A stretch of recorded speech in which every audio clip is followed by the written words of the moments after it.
Over to you, sir. Thank you very much. Very, very good morning, ladies and gentlemen. I'm extremely honored to moderate a panel like this. I don't know what's the market cap of this panel, but I guess 30, 40,000 crores.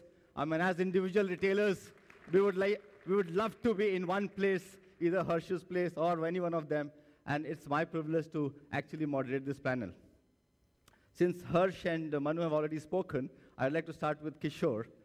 Kishore, I was reading a professor of NUS, his lecture, and he said that, and I think he's written a book also, he says, you need to have heart, you need to be smart, and you need to have guts, and then you have to be lucky to do great business.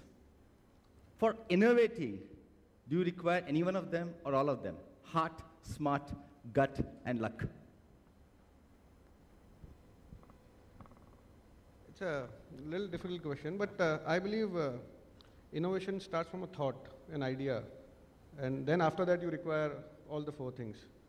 So I think you need a lot of guts, because I think what an entrepreneur normally does is he can take a decision based on the cause and effect not being known. If you do something, you don't know the output which will come out. And that's where an innovator or an entrepreneur takes a decision. Yeah, I actually want to pick up from here. Both Harsh and Manu, you spoke about the whole fear of failure, empowering people, allowing them to engage and take chances, because only when you have failures do you see success. Mr. Irfan, I mean, you have been in a market which has been up and down, real estate, tough, you do residential, commercial, retail, malls. I'll come to the malls part of it. But looking at the real estate business, how much of empowerment and fearless innovation work is happening? Because this is one of the sectors where you require millions and millions of households. So just talk to us about innovation in the real estate, whether it is retail, commercial, malls, or residence. I mean, we've heard the previous speakers talking about innovation. I think real estate is no different. There has to be a different thought process. There has to be innovation. You always have to come up with new ideas and what your product offering is, and then that leads you to the success story. I mean, whether it's even a residential, you need to see how you can probably build up a product. You see, now in the earlier days, real estate was just four walls and a roof, but today it is not. It is much more than that. It's a lifestyle that you're offering. It's a different product that you're offering. And the better the product that you are packaging, the better it is. It's just not selling Pepsi or whatever else. Even real estate, we need to think of it in terms of a product and who your user is, who your consumer is, and that's the recipe for success. Okay, let me also pick up one more thought. A lot of innovations comes out of either crisis or failures or wanting to create something different. Again, I read somewhere, maybe some Korean real estate example, and they said that if you have to create a house in a 4x10 area, a full-fledged house, how do you really create a house? And I'm not talking of a bedroom or a study room. It was 4x10 house, and I thought that could be something fantastic for a country like this.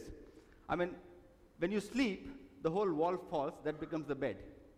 And when you lift, the bed splits into two. Below one part is the whole toilet and the bathroom, and the shower is attached to the bed, which lifts up, and the other part becomes the kitchen. And otherwise, it's a room 4x8. With millions of households required, you think such kind of creative, destructive innovations can happen in the country, especially for the masses where people are, really sleeping on the roads? I've seen that, I've read about it, probably not seen it, I mean in live, but definitely we've seen the pictures, everything else. One thing is, do we need something like that? It's also a question of need versus, and then what is your cost-benefit analysis? Now, to do something like that is going to be, in our situation, expensive. Now, who's your target audience? Who's going to buy something like that? So, it's a so maybe we should encourage the government to innovate so that they can actually build this kind of flats for the citizens. Manu, being a multinational, a global multinational, how much of innovation is driven by the headquarters, and how much of this innovation is driven within the country specific? And how do you really empower this innovation spirit and the culture to go to the grassroots right on the front end? I mean, as a common person, we keep hearing saying, oh, multinationals means even if you have to buy a pencil or a paper, you have to go to the headquarters and ask permission for it. Well, I don't think it's that bad.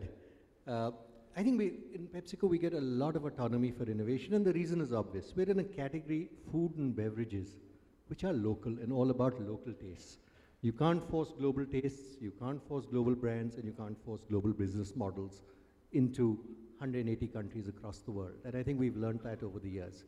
So we really have a lot of freedom in our company. And I think we've got the best of both worlds. We have the menu of global innovation out there to pick and choose from. And we have the ability to innovate locally. And I think over the years, we built a good mix of the two. And again, it goes back to what I'd said earlier. When we get the right need state, we obviously first look, do we have something that already fits? Why reinvent the wheel? And that can be adapted. If not, go out there and innovate locally. And we've had some great innovations, which is again taking global technology, but localizing it. And I think Kurkure is a case in point. We had this global equipment available. We had tried a global product on it and failed, and then we said, let's localize the product. And you came out with a winner. So we get a lot of freedom because you're carrying the can locally on the success of the innovation, you're carrying the can locally on the P&L delivery, and we make the most of that. So in a situation like this, do you require a gutsy CEO to empower the person at the bottom of the pyramid? Or do you require an empowered and a gutsy person to use this whole empowerment culture? What comes first? How does it really work? I think above all, you need a gutsy CEO who's willing to say, guys, go out there and take a few risks. I'll carry the can. I know 2 out of 3 are going to fail. You don't have to be too scientific about the prediction. That is going to be the reality. I'll carry those 2 failures. Let's get that one success that will be more than all the failures combined that we'll pick up in the past.